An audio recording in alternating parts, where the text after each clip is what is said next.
The following broadcast was produced by the Lighthouse for the Blind in San Francisco as part of our Lighthouse Learning Library.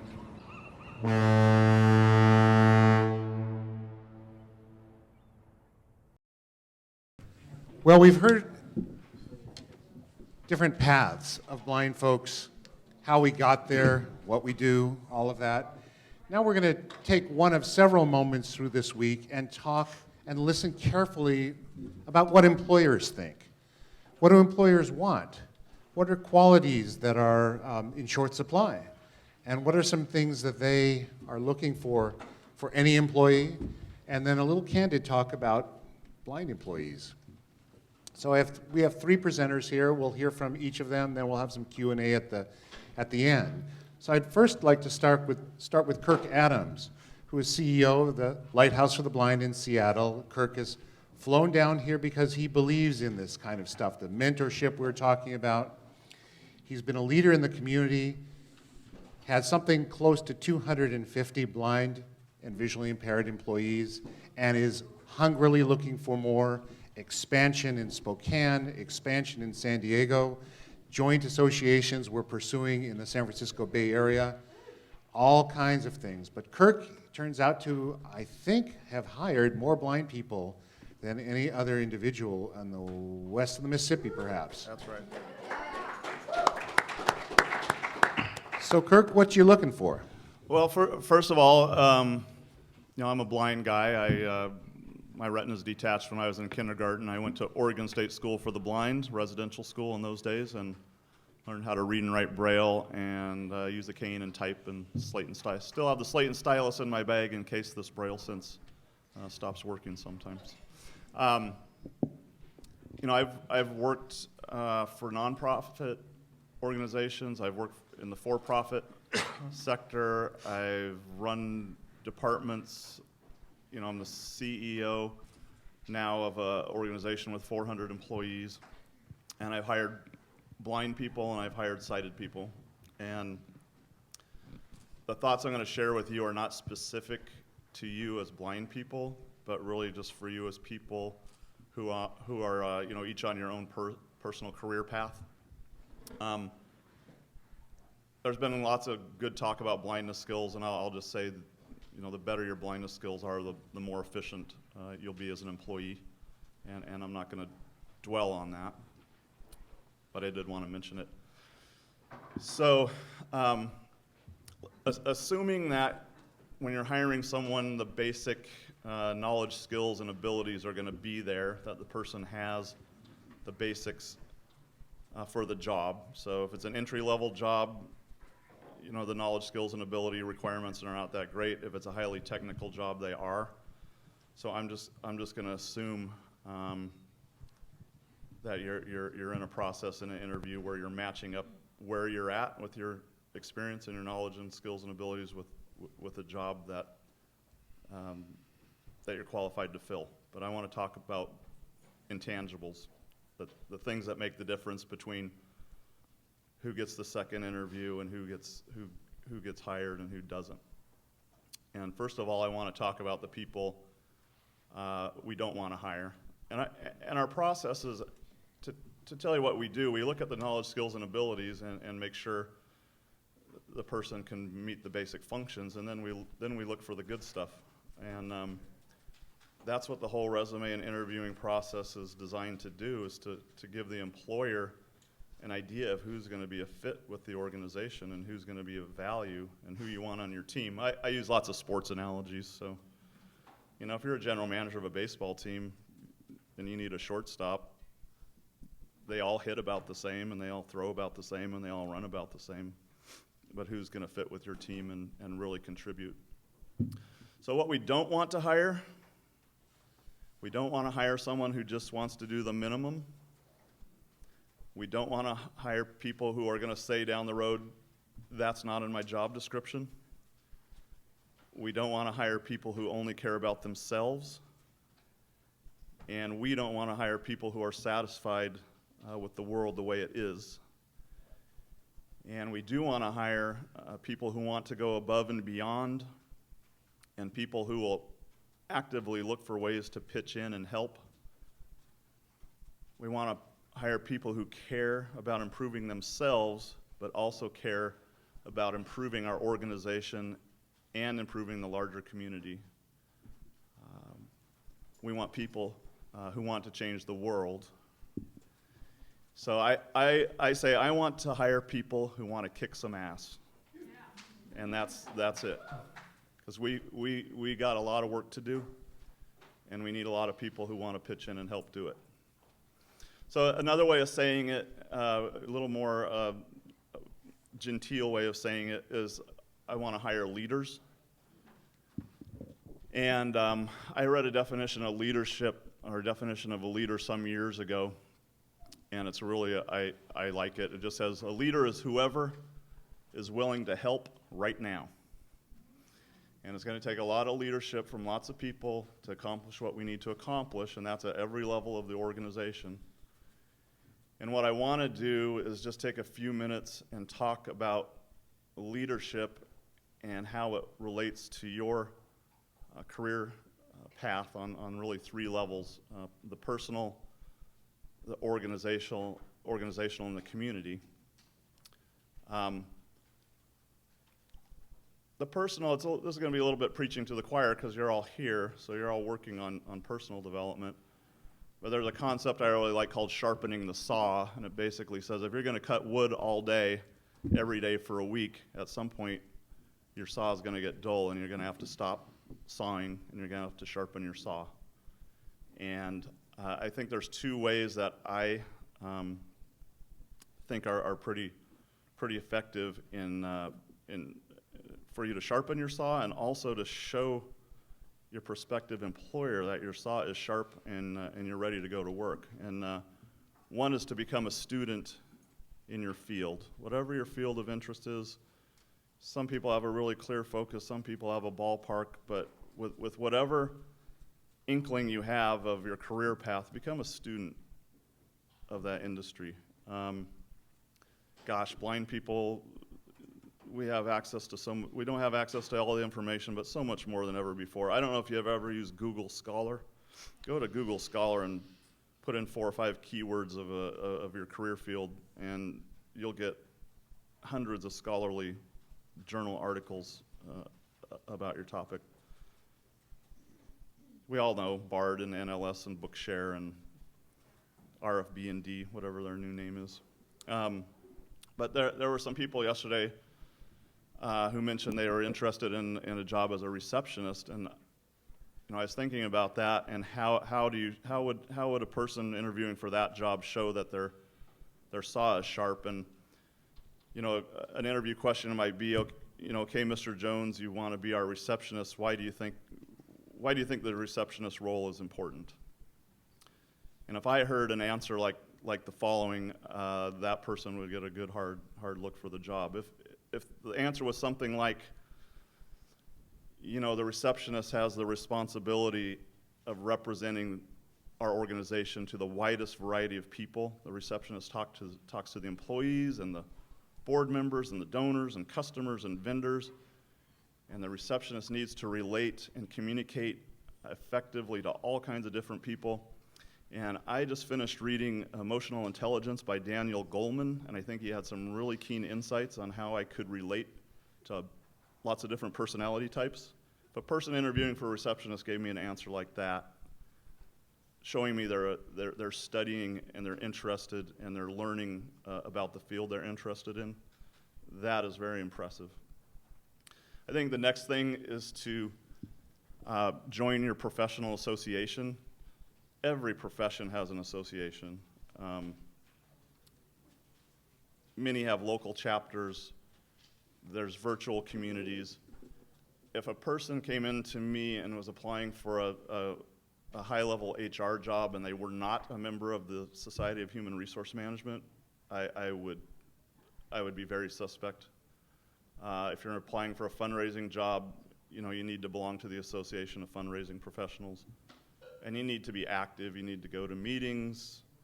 This also has many other side benefits because you're gonna learn a lot, but you're gonna build a network. There was a person yesterday who said they're a paralegal and they're interested in moving into the arena of civil rights law. And I would advise you, if you're not, to join the ACLU and go to the chapter meetings and get on a committee and be in that world and get the newsletters and read the stuff. You know, in that case, if I was interviewing a paralegal and they said they're interested in civil rights law, and I said, tell me about your thoughts on civil rights law. And they said something like, well, I'm on the ACLU program committee, and we brought in folks from the Southern Poverty Law Center last week, and they told us about the key 3 issues facing civil rights attorneys today. That would be a very impressive moment in an interview. I want to talk about leadership in an organization. If you're getting a job, you're joining a group. You're joining a group of people. And what we look for in resumes and interview processes is some sort of evidence that you're going to be a value to the group and not a detriment to the group. So I would really encourage you to think about specific examples that show behaviors. You know, you can talk about your attitudes and your philosophy, but employers and interviewers are looking for some evidence that when you're on the payroll, your behaviors are going to be constructive and productive for the group. So things like a time when you solved a problem with a number of other people. A time when you realized that the task before you was beyond your knowledge or capability and you went and got help. A time when you mentored someone, a time when you went and found a mentor. And these don't have to be in work settings. They could be in school, they could be in volunteer, they could be in your neighborhood, they could be in your church. But some employers today are looking for team players. So if you go into the process armed with some really concrete examples that show you behaved as a team player, that will really help move you forward. The third thing is on the community level. We really look for people who are engaged in the broader world. And it doesn't really matter what it is. There are associations and societies and organizations focused on anything you can imagine. And you should just, I would highly urge you to get involved in some community organization that stokes your fire, as we talked about last night. So, you know, if it's snow leopards, there's a Snow Leopard Foundation. If it's the symphony, if it's GLBT issues, if it's homeless youth, you know, whatever you're interested in, become involved, get on committees, put it on your resume, use something you've learned in your volunteer practice in an interview. If someone answers the interview questions says, well, you know, when I was volunteering at the homeless shelter putting together the holiday event, this is how I worked as a team player. That just shows that you're a concerned, active citizen, and that is also something employers are looking for. I know there's been lots of talks of consumer groups. I'm a big advocate of the blindness consumer groups. We have the state chapters come into our building every year and talk about blindness consumer groups. I would urge you to join one or both, but the sighted people are the ones doing the hiring. So I really think it would behoove you to join a community-based organization where blindness is not the focus. Rotary, Kiwanis, Lions, again, something that's of personal interest to you. Don't do it to pad your resume, but I would urge you to give some thought of something that's really interesting and engaging for you and to get involved. And the last thing I'll say about that is once you become involved, become a donor. $5 a month. Successful people give to community-based organizations. Successful people give back. I know for some folks, $5 a month is a sacrifice, but there are people out there who need it even more than you do. And if you become a donor, you're going to get invited to events. You're going to learn how to go to an event and network. You're going to be given opportunities to volunteer. And your name is going to be in the annual report. Successful people give, and your name will be on the successful people's list. And I really highly recommend that you do that.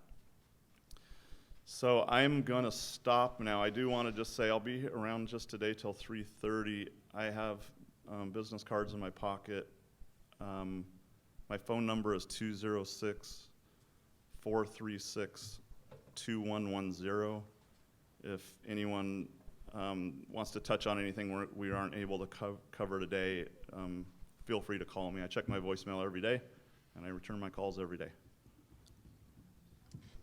Thank you so much, Kirk. And Kirk really will get back to you. He is really conscious of finding people who have needs and have abilities and mentoring them along and getting them where they need to be. So use him as a resource.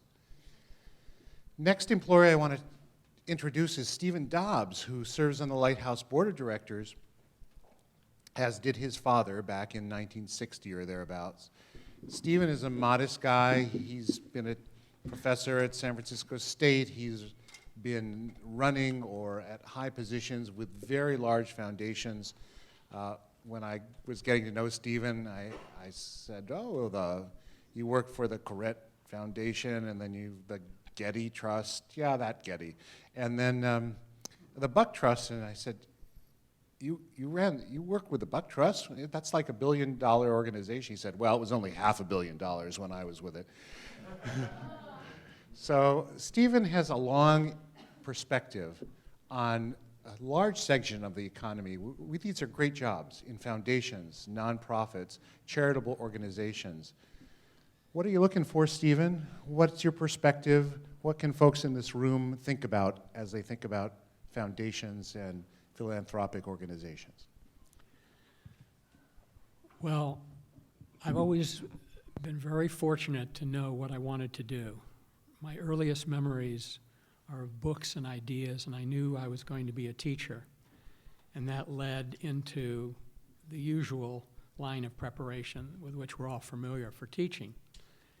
But along the way, there were special inspirations, and I could not be here at Enchanted Hills without mentioning one that is close to my heart, and perhaps that of many of you here today. I saw The Miracle Worker, and that movie was so powerful that it led me to take a look at the literature about Helen Keller and to read several of her books, including one titled The Open Door.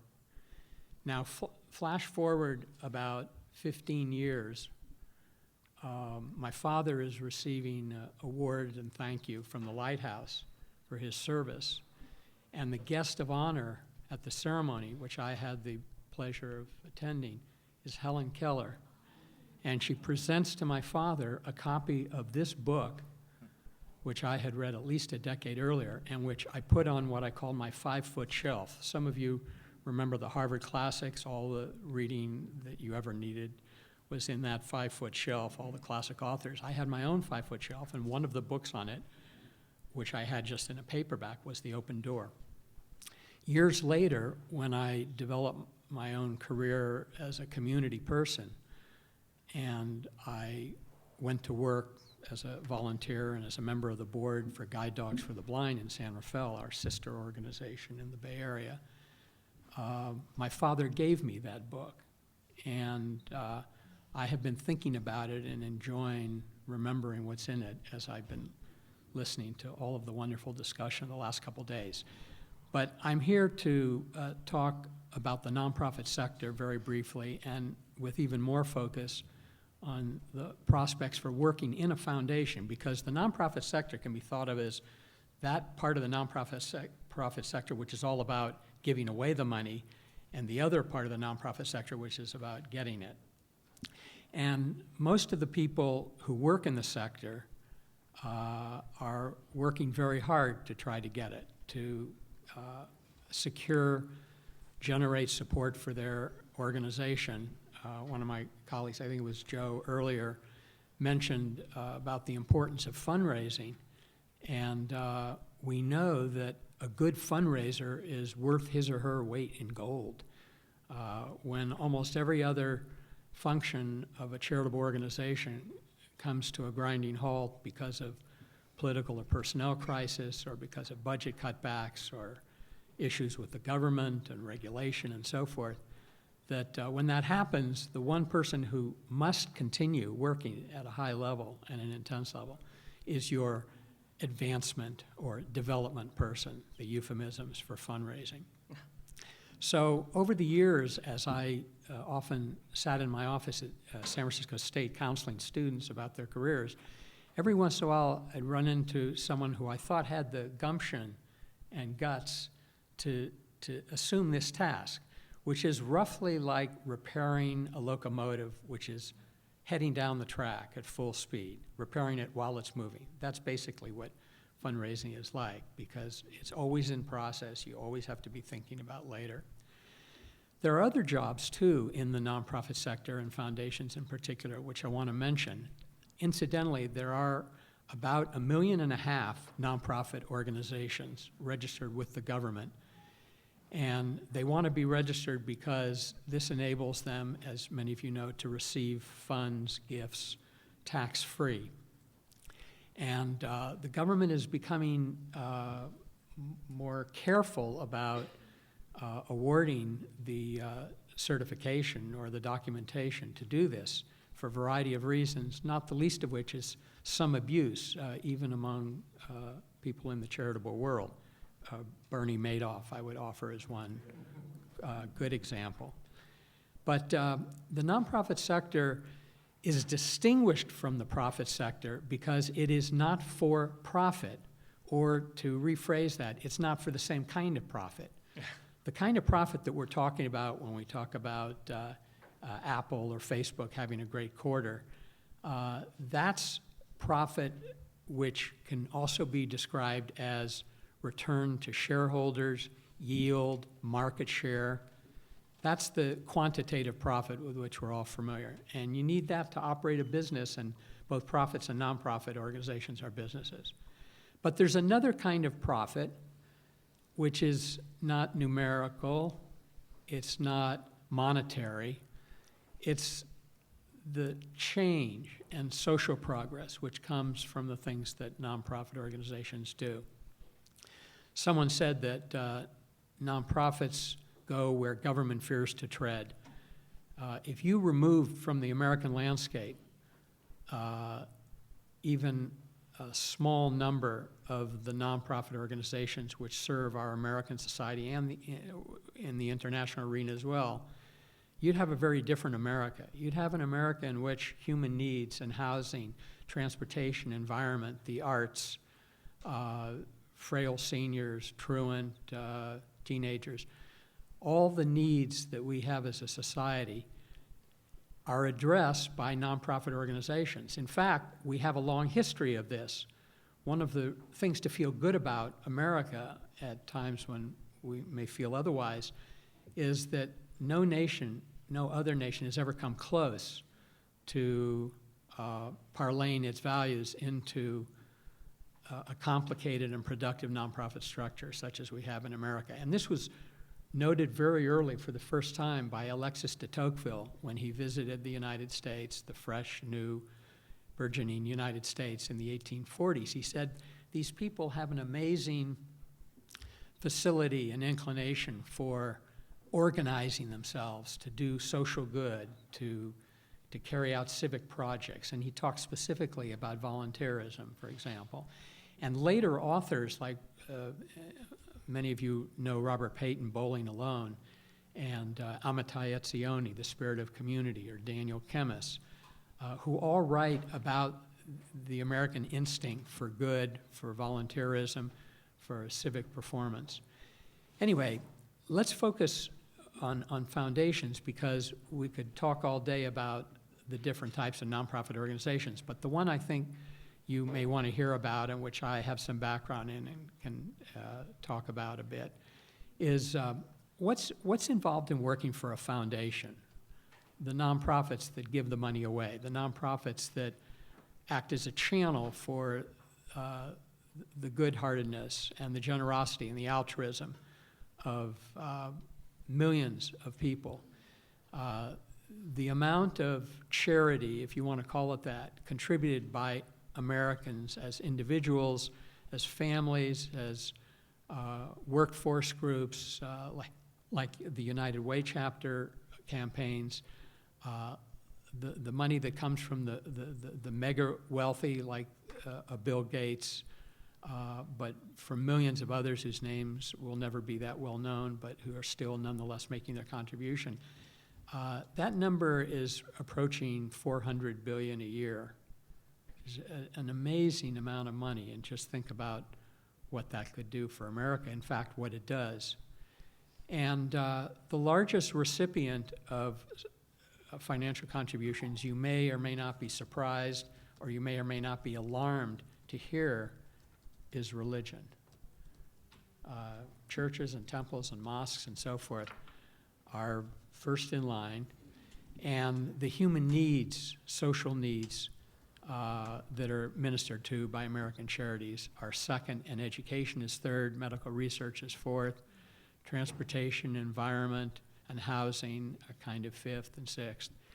And what foundations do is to organize themselves and structure themselves so that they can specialize and focus on those areas of need in which they are interested, or to put it more honestly, in which their donors are interested. Because one of the fastest growing segments of American philanthropy right now, and now I've used a third word. The first is altruism, the second is charity, and now the third is philanthropy, which means philein anthropos, for the good of humankind, or mankind and womankind. American philanthropy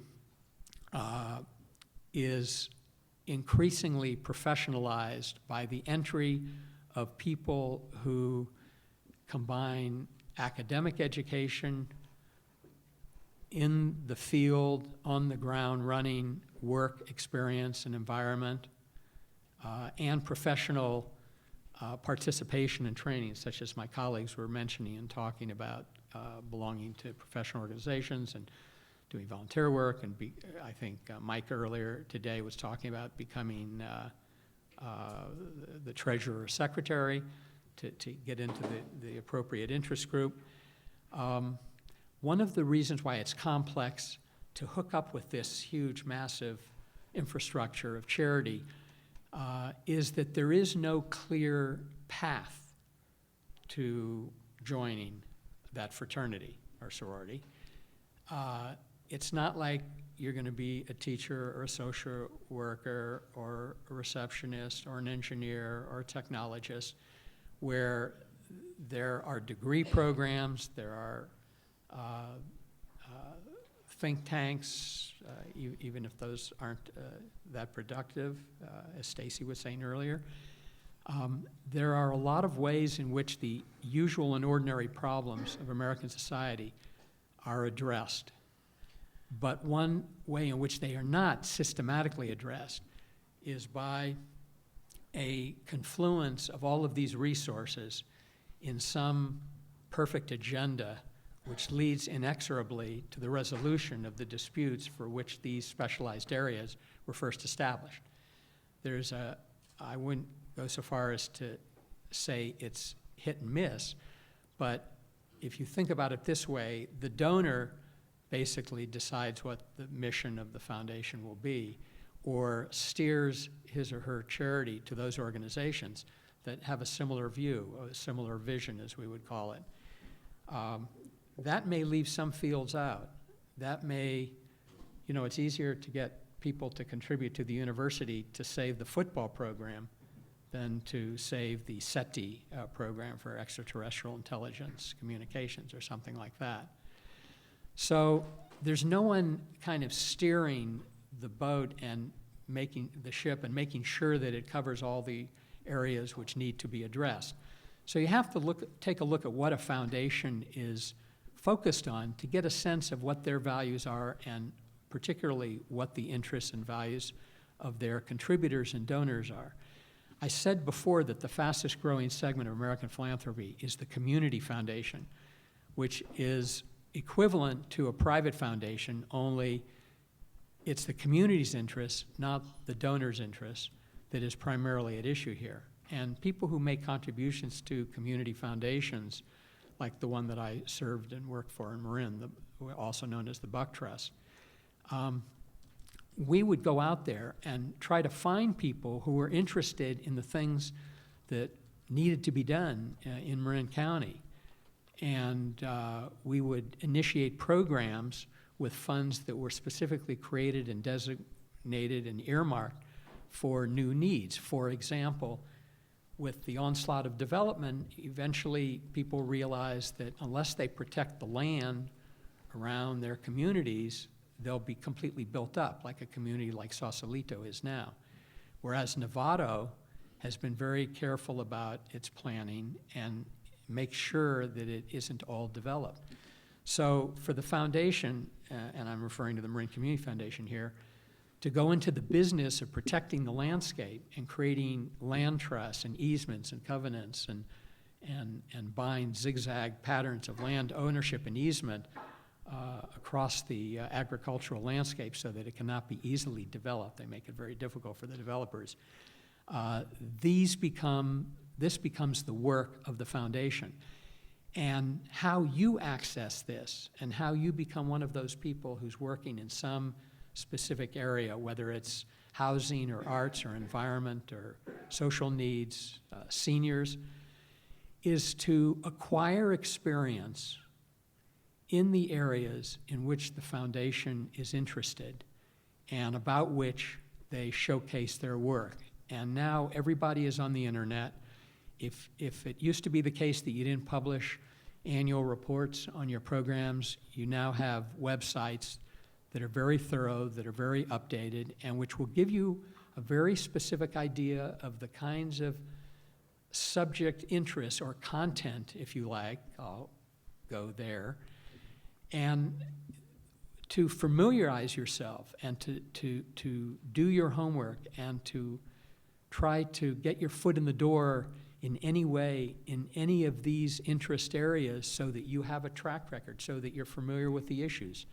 We're looking for people who are familiar with the issues but also have the imagination and the creativity to venture forth, to take a risk, to speculate, to conjecture, to dream. And none of these things are easy to do, but they're all indispensable if you're going to rise above the herd. There are typically hundreds of applicants for positions when they come up in foundations.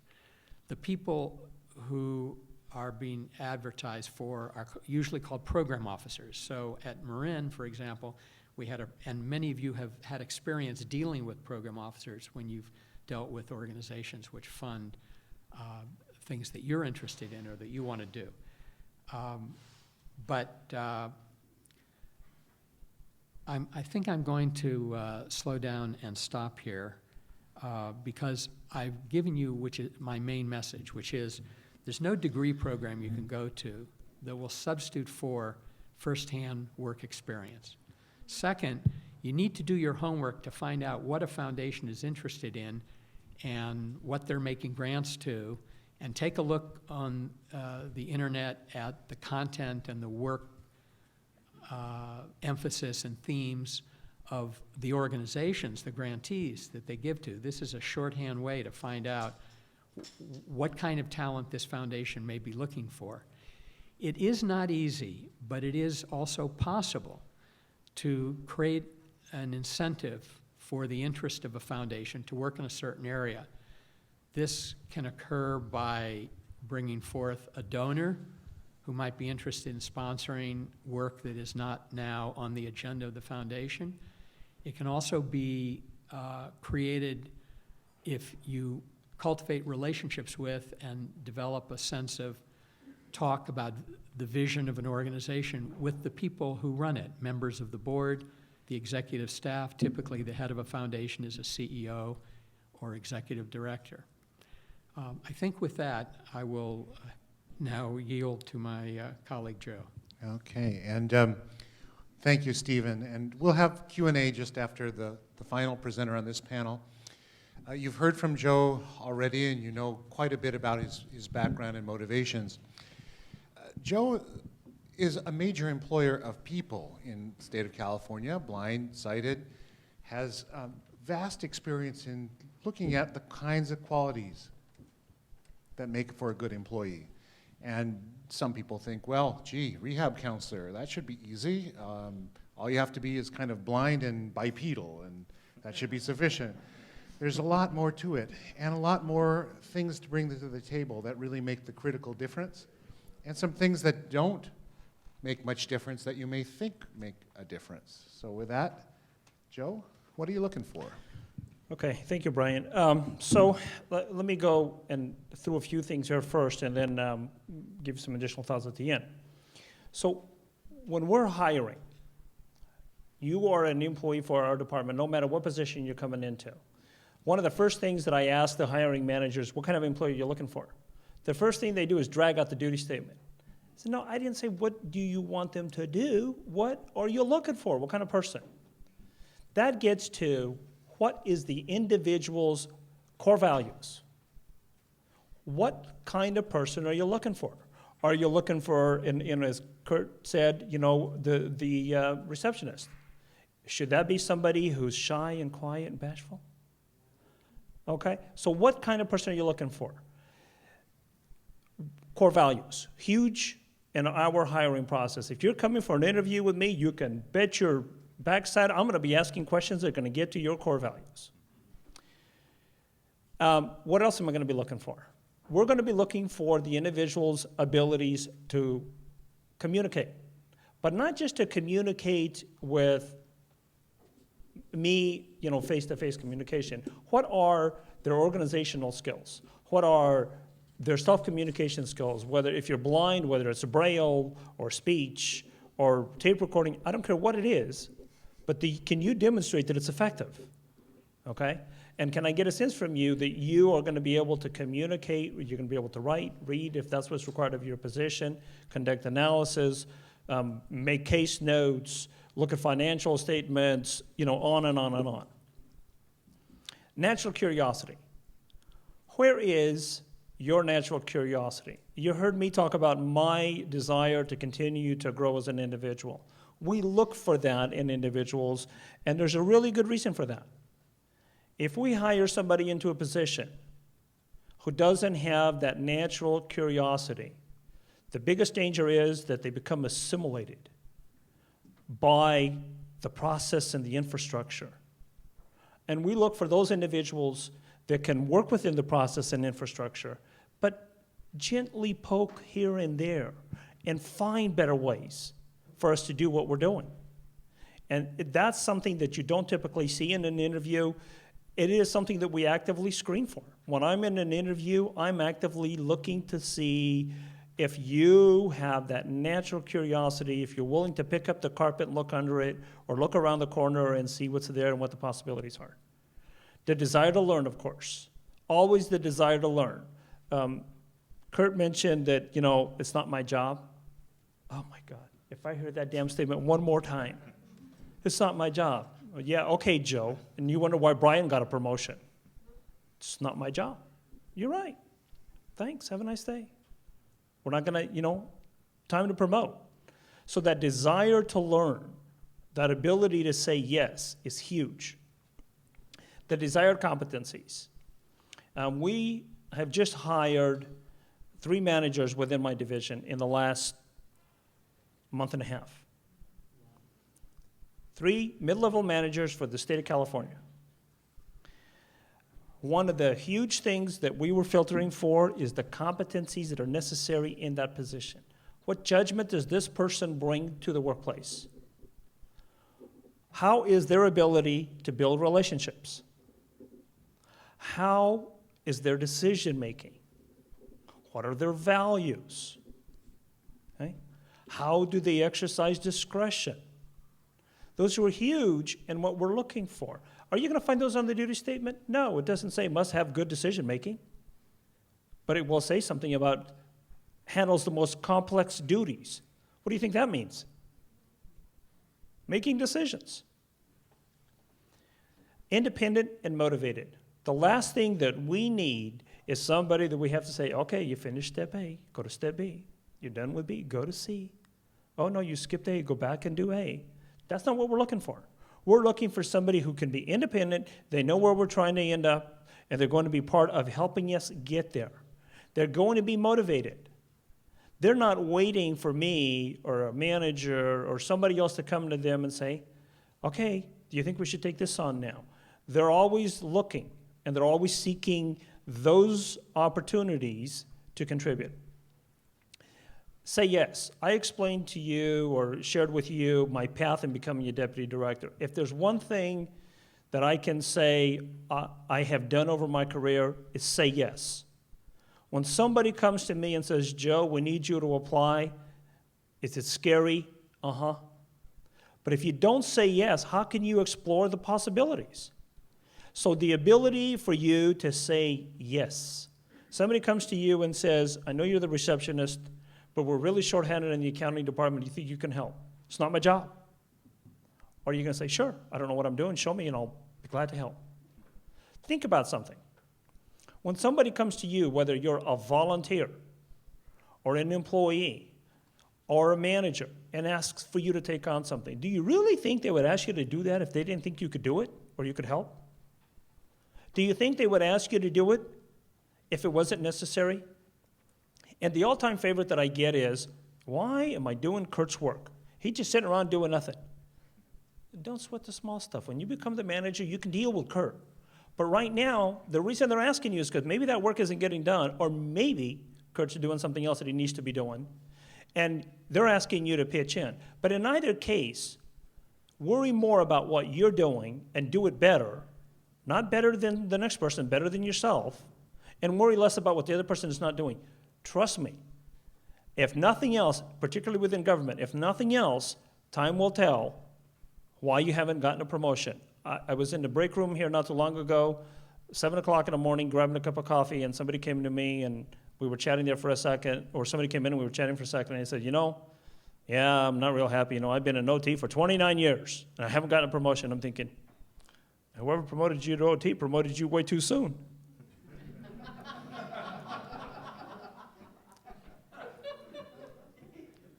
You think that person's going to get a promotion in the next 5 or 10 working years they may have left?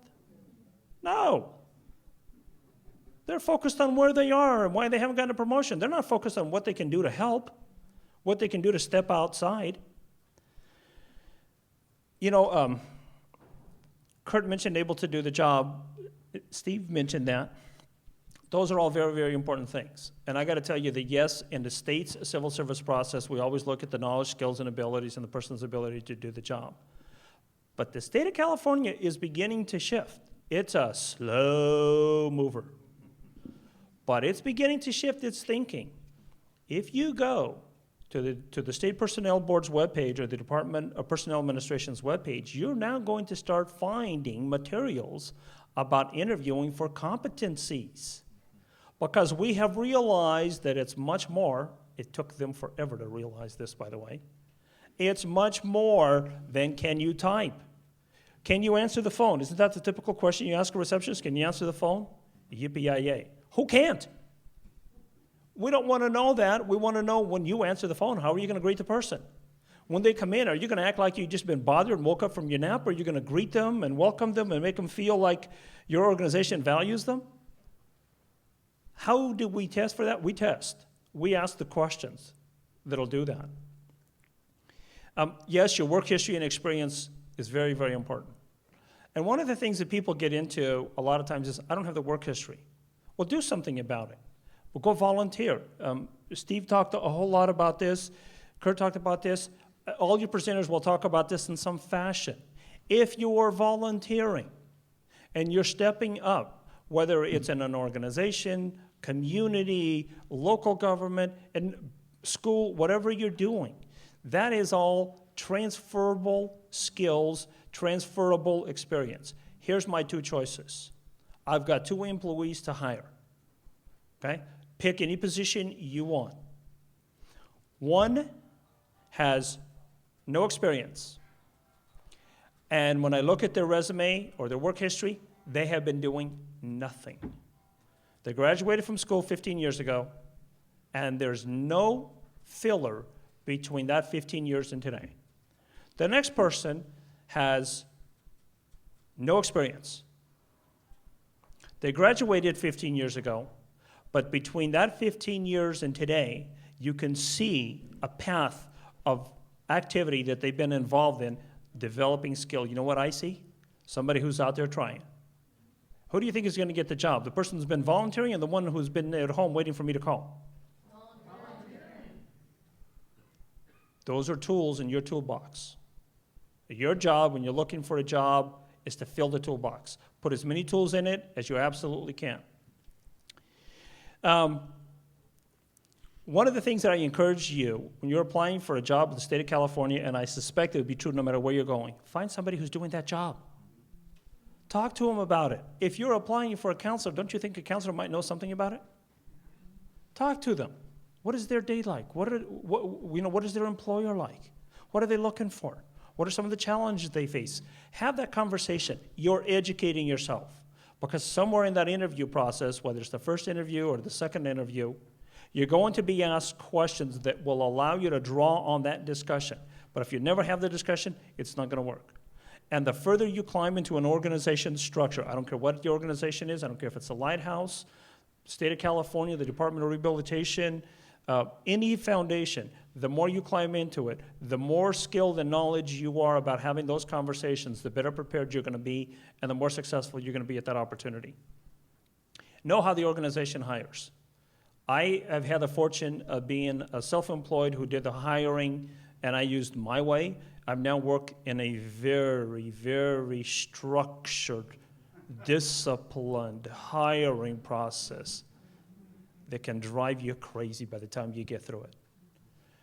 Your job is to understand how some of that works. And by the way, don't understand it so that you can critique the person hiring. That may not get you the job. Okay? Understand it so that you can understand what you need to bring to the interview. One of the things that I think is the greatest disadvantage to anyone applying for the job is, you know, when they start preparing for the interview, by and large, when do you think people start preparing for the interview? The day they got the call that says, hey, we'd like to interview you. Really? Tomorrow? But I'm not ready. Well, Jesus Christ, you submitted an application 3 months ago, but you're not ready. What does that tell me? You got it. And you're likely not going to get that job. If you submit an application, by God, start preparing for the job. Start doing all those things that is necessary for you to be ready for that interview. First of all, and I'll say this specifically with the state of California, when we advertise, and this is not true for all positions, but by and large, let's say an associate, a governmental associate or GPA, government program, whatever it is. It's an analyst position. One of the more coveted positions in the state of California, one of the best positions, you get the most amount of money for the least amount of responsibility, because you're usually responsible only for yourself. You don't have supervisory responsibility, and they're all over, any department has them. I interviewed for one not too many months ago, and I had 120 applications. First of all, what's going to distinguish your application? Out of that 120 pile, how am I going to find yours? And then when I find yours, and I bring you in for the interview, how are you going to distinguish yourself so that you can get to the next level? Because when you have that many people, odds are you're going to have at least a couple of interviews. It is amazing to me the number of people that show up for the interview don't have a clue what the job is about. They've never asked for the duty statement. They've never talked to anybody who's doing the work. They haven't looked at the webpage. They haven't done any of this. And then they come in and they don't get the job. True story. About a year ago, well, a couple years ago, I took over the independent living division. And one thing led to another. We had to hire a manager for one of the sections. And we went through this whole screening process, got the applications, did what we needed to do. One of the individuals that worked in the section applied, did not even get an interview. But after the whole process was over, the individual asked to talk to me. Said, can I talk to you about this? I said, certainly. So they came to me and they said, you know, I'd like to know what I can do to get an interview. Now remember, I work for the state of California, so I have to be careful because there's grievances, there's appeals, there's all kinds of actions. So how do you answer that question and not get yourself in trouble, and yet be of service to the individual? So here's the question that I asked. Next week, I am being asked to go to Congress to ask for additional funding for the program that you have been managing. Could you please tell me what accomplishments have occurred in your program in the 9 years that you've been responsible for it that I can convince Congress to give us more money for? What do you think the answer was? It's not my fault. The manager wouldn't let me do anything.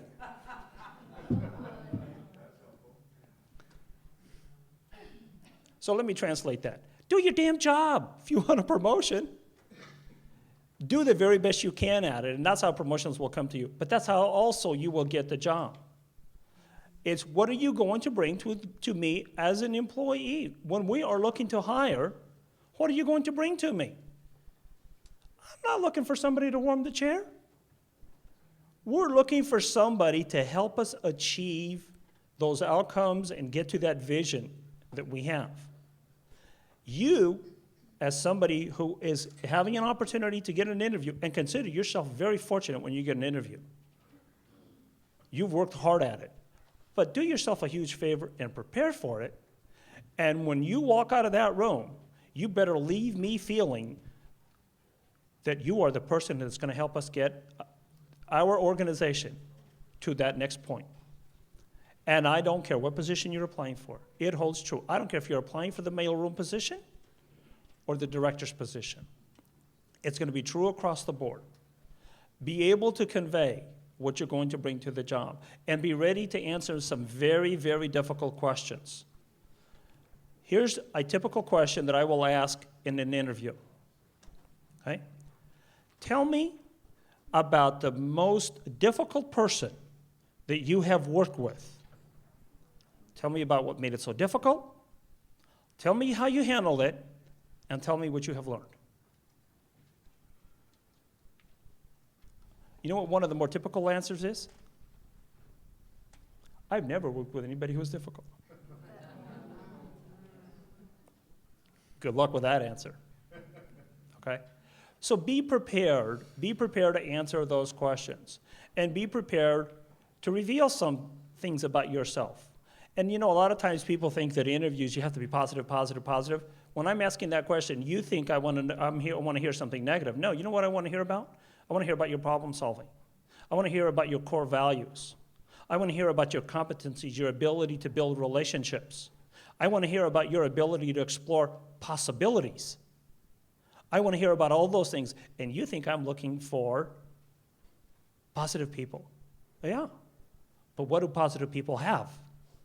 And if you tell me I've never worked with anybody who's a problem, likely is you don't have those skills. And you're not going to be a good fit for us. I think you want some Q&A, Brian? So how about if I conclude my remarks there and give people an opportunity for that? Absolutely. Okay. I think there's some folks here who actually have applications with the state of California, by the way. You don't have to out yourself, but I know there's some folks there. Okay, and so can I pick up on that for a second, Brian? You go. Okay. Don't whistle, don't show your hands or anything. But those of you that have applications in, how many of you have asked for the duty statement in the org chart? And why not? One person has. Okay. People have. Kudos. Why is that important? Why is that important? The duty statement will tell you about your job. It'll allow you to start understanding what questions you're going to ask. And by the way, I will bet you money that every single question you're asked will tie back to that duty statement in some fashion or the other. The other thing that is huge when you're applying for a government job is called the classification specifications. The Department of Personnel Administration, every single classification in the state service has a document that describes what the knowledge, skills, abilities, desired competencies, and desired qualifications that they're looking for.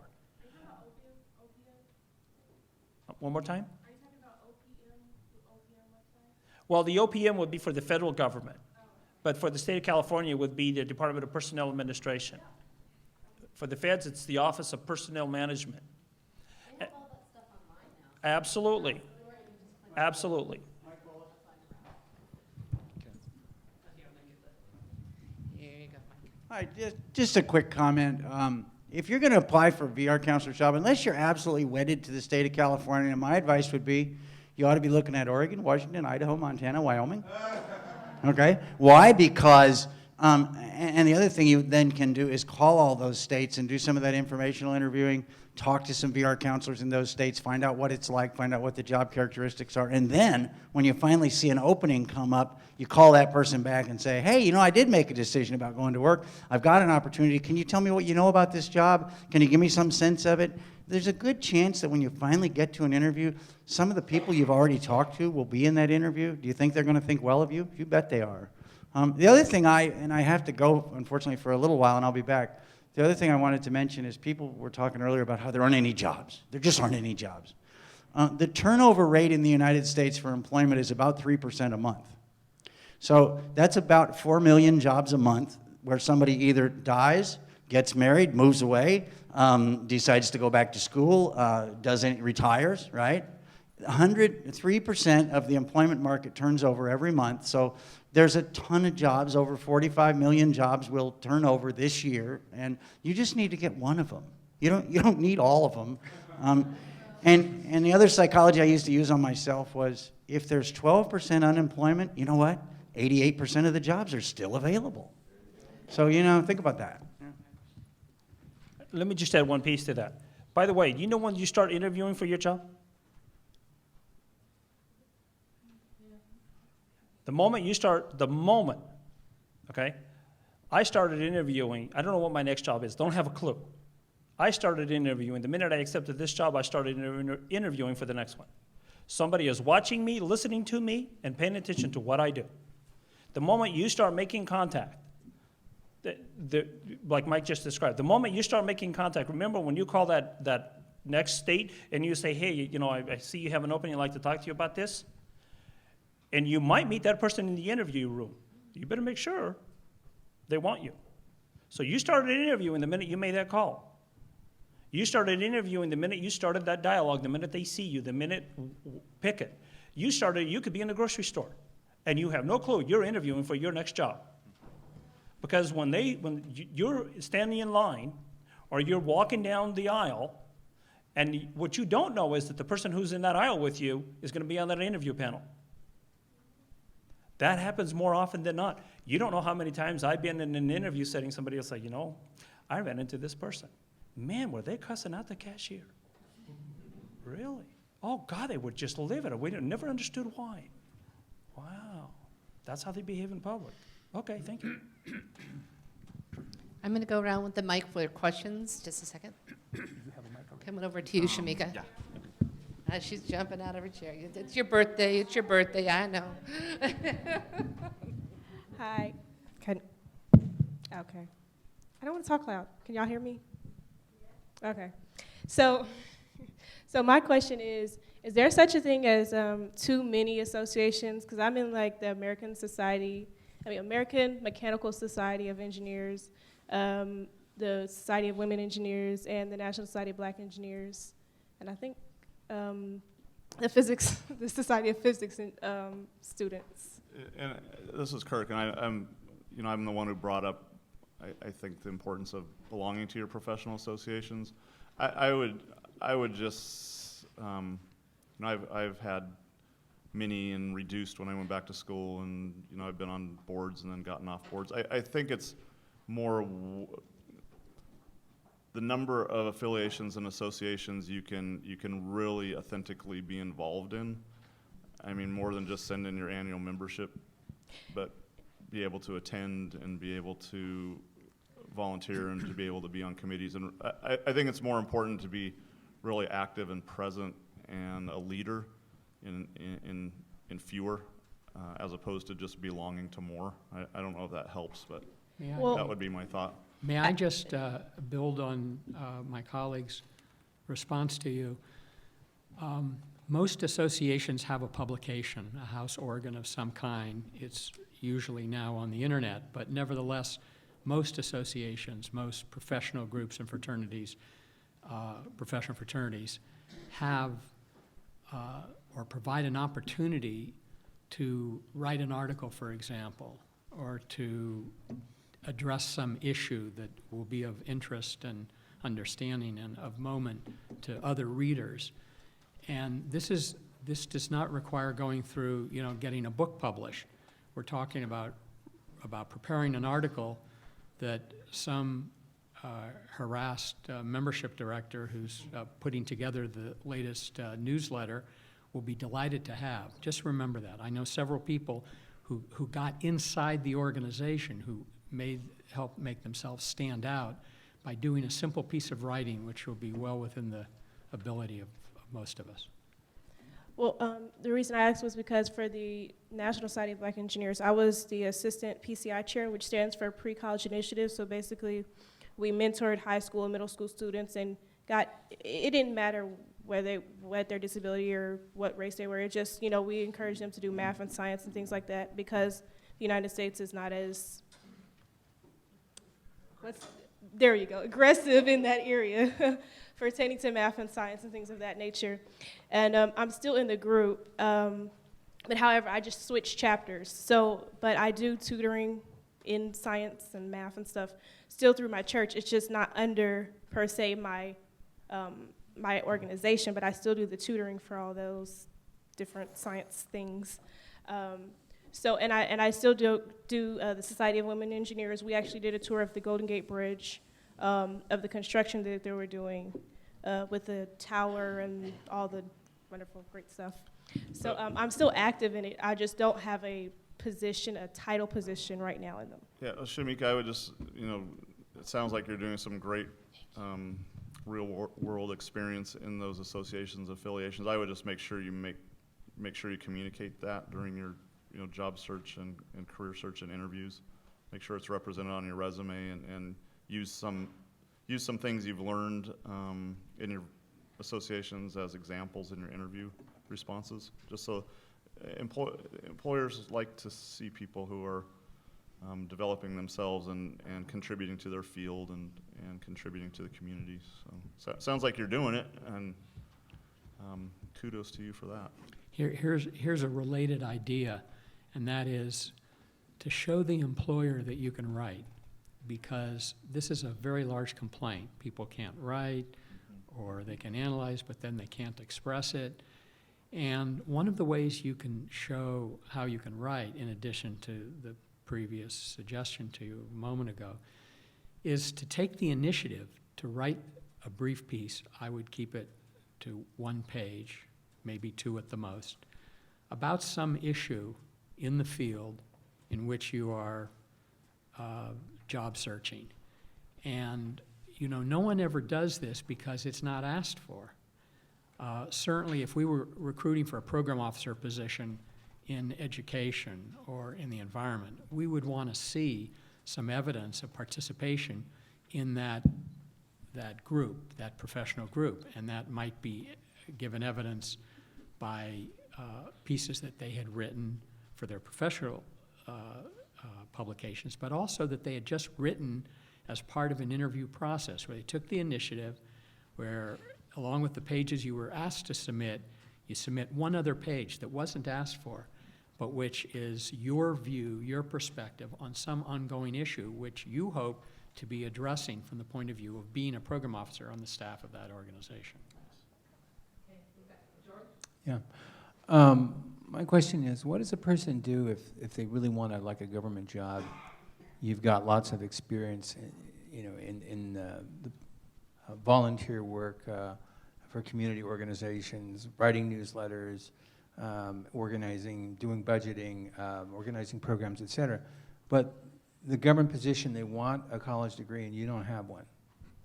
I mean, the tendency, I think, is for people to say, I'm sorry, you know, we just need somebody with a degree, whether that's relevant to that person being able to do the job without the degree or not. How does a person overcome that? I'll start this and then invite my colleagues to chime in here. At least for the state of California, and I believe that this is probably true for all levels of government, federal, state, local, county, city, et cetera. The position classification has what is called minimum qualifications, and there's typically 4 patterns that get you into that classification. The first one is typically education. Number 2 is sort of a combination, a hybrid of education and work experience, and number 3 and 4 are even a further mutation off of that. There are a few positions that require, I mean, if you're going to be a teacher, as an example, you know, you got to be credentialed. So there are a few positions that require that, but I would say that by and large, the positions have a pattern that allow you to meet those minimum qualifications, assuming you have that experience. Now, part of the challenge may be that it calls for experience that's more than volunteerism.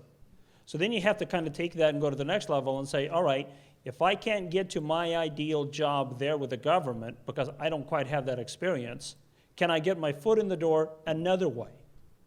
And can you apply for another job where you might meet the qualifications for, and then move into that position that you want? Because let me tell you, getting your foot in the door is 90% of the battle. Once you get your foot in the door and you can demonstrate what you're about, don't you worry about promotions. People will come finding you and giving you the promotion. May 18th of 2008, or 2009, I hired a young lady as an office technician on a Monday morning, welcomed her, hi, you're glad to have you, you're great. She had all these credentials, degrees, and on and on and on, hired as an office technician because she applied, she was the best candidate. At the end of the day, I said, by the way, the state of California is in layoffs, you may lose your job. So hi, welcome in the morning, you might get your butt kicked out in the afternoon. I said, listen, you don't have any control over that. Do your best. Because no matter what occurs, you're a state employee. Within 5 months, she doubled her salary. 5 months. She could not get into the state civil service as an analyst because of the competition and because of the many factors. She entered as an office technician and became an analyst in 5 months. Why? Because it became so evident that she was talent that we needed. And one of my colleagues, one of the deputy who sat next door to me, came to me 2 weeks after she was on the job and said, Joe, you're going to lose her. I said, I know. But while she's here, I have a great employee. And you know who took her? My colleague. And we celebrated. The state benefited, the department benefited. She's still working with us. She's a tremendous talent. Be creative. Don't focus just on, this is the only way. Okay? If I can't be an analyst, I'll be an OT, and then I'm going to be an analyst. All right, another question? Anybody have another question? Okay, I'm coming right over here. Yeah, this is for Joe. This is a Brian Bashan type question, Joe. I'm just kind of curious because I'm a little bit appalled at the type of characteristics that you want in your employees, but yet the outcome is still the same. I've been on rehab for 2 years, over 2 years. I hardly ever get calls from the rehab counselor. I don't get any suggestions. I don't get any help. There's no professional knowledge about avenues that I could go. I had an issue with how the state process works, trying to get in the state process. Nobody could help me there. And what the hell does all of these standards mean if the end result is still the same? If clients are not hearing from anybody, what does it mean? Yes, it's a great system for employees that work for the state. And yes, you have a good office culture, but what does it mean for us? And if you want to get up to that 800 number, you better start making it more meaningful because it's still going to be the rotation of your state office culture. So, very nice question, Dan. Thank you. Number one, 800, I hope, is not just within the state of California. I hope 800 is much more broader than that. The other thing that I would encourage you and anyone else to do, your counselor is but one of many resources available to you to get a job. And I'm not sure that it's your primary one. They're certainly there. They're certainly supposed to be a support to you. And some, as we all know, some can do a better job than others. But as long as you are focused on that one resource only, you're gonna have varied experiences across. But if you expand your pool of resources and expand your toolbox and where you're looking and who you're involving in that looking, you're going to expand your opportunity. All right, we've got time for one more question. I'm coming around to you, Dean. This is for Joe, but anybody can answer. Like for government job, I know there's certain processes. So let's say you do an application. I know that one of the best way to get a job is to send it to the hiring manager or somebody like you. How do you do that in a big company or government job, because there's certain process, and how do we follow up so that we get a call, because it takes a long time for government jobs or company and like big nonprofit? How do we do this? And how do we get even though we follow the process, how do we get our resume or application to the right person in these kind of like bigger government or bigger nonprofits? I'm not sure if I understood the question correctly. So let me try. How do we follow up with government jobs? Because it takes a long time. Let's say you do an application already. How do we follow up? Because Okay, I see. I understand. So with all, at least with the state of California, and again, I think most all government jobs, there's going to be a contact person listed on that job announcement. That's your key person right there in terms of your overall everyday contact. However, I think another avenue, I'll tell you one that I use for me personally when I'm applying for jobs, and Mike described this when he talked about call the counselor in the other state and build that relationship. And by the way, what do you know about this job? You know who's the best source of what's occurring with that position? Those individuals. Those individuals that you have built that relationship with about that job sometimes will tell you, you know what? They're having a hard time getting through a hiring freeze. Be patient. Okay? And so again, it's building that multiple, it's not one single point of contact. It's building that wide methodology of getting into an organization. And to me, I don't think it's restricted to state government. You can do the same thing with any foundation, LightHouse, private employer. And of course, the size and complexity of the organization is going to probably dictate the complexities that they have to go through for hiring and what might be in their way. But one is that person you're in your contact in the announcement and following up with them. And it could be something as simple as saying, just checking in, see if you've made a decision. Okay? Again, if you're in the running and you don't know if you are or not, because right now I have a position that I've been interviewing for 6 months. Okay? And it's not that I don't want to fill it, but there's a lot of things that are standing in my way, and I got to keep moving them out of the way one at a time. The problem is somebody keeps putting them back as I move them. All right? However, let me tell you, some of the candidates that are calling in, you know how they're handling their call-ins? They may not be on the final list. So think about that as you're doing that and find multiple ways. I go back to find somebody who's doing that job and talk to them. They can be a great resource about what's occurring with hiring. Or they can be a great resource at pointing you to the right person. They can say, Sky, I don't know, but let me check with Brian. He might be able to tell me. I'll get back to you. And this is Kirk. We don't operate under the same, it sounds like, strictures as the state of California with processes. We do have processes, but I would say a couple things. One is make your application and your resume and your cover letter stand out so that you're at the top of the pile. Do some research. If you were in Seattle and you Googled Seattle Lighthouse, Boeing would pop up. If you put in Seattle Lighthouse and Boeing, You know, you'd see Boeing just got an order for 100 737s from Delta. If you wrote in your cover letter, I see Delta just ordered 100 737s, and I know you make a lot of parts for those, so congratulations to you. I know that'll create a lot of jobs for blind people. You know, I'd like to be one of those blind people you consider. If you use LinkedIn or Facebook and you plunk in Seattle Lighthouse and you say, aha, I know 3 people who have some sort of connection there. You know, talk to them. If Quincy Daniels, who's one of our machinists, comes up to my office and says, hey, my buddy from California just sent in a resume. You know, it's not an official part of the process, but I'm probably going to stop by the HR guy's office and say, you know, Quincy's buddy just applied, and you know, I'd like to see his resume. You know, that's the way things work. So. You know, unfortunately, I got to close up. Shamika, do you have a follow-up question? No, it's just an answer to his question. Okay, let me come over.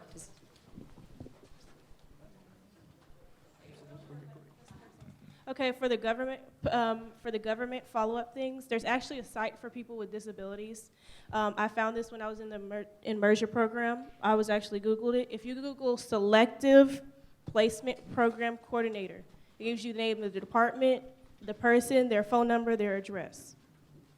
It's called Selective Placement Program Coordinator, and it's for all the federal government agencies. Brian? Right on, Shamika. Thank you. Can I make a closing comment as well? I want to leave you with something tangible as well, as my colleagues have. Check out Northern California Grant Makers, NCG. This is the professional organization which the funders belong to, but also lots of large social service, environmental, and other organizations. And they have a free newsletter, which I believe you can see on the internet. Also, go to the Foundation Center on Sutter at the parking garage there, Sutter and Stockton, and take a look at their resources about careers and foundations. They have quite a lot. It's one of 5 major libraries about foundations in the United States, sponsored by the Council of Foundations. And while the jobs that they may be advertising may be very distant, you know, in places like New York and Washington, D.C., you'll learn a lot from the process of reading their materials and getting a sense of how people go about looking for positions. And I wish you every success with it. Thank you. Stephen. Northern California Grant Makers, NCG. All right. Thank you, Stephen, Kirk, Joe. Really, really appreciate everything that you've given us. Thank you so much.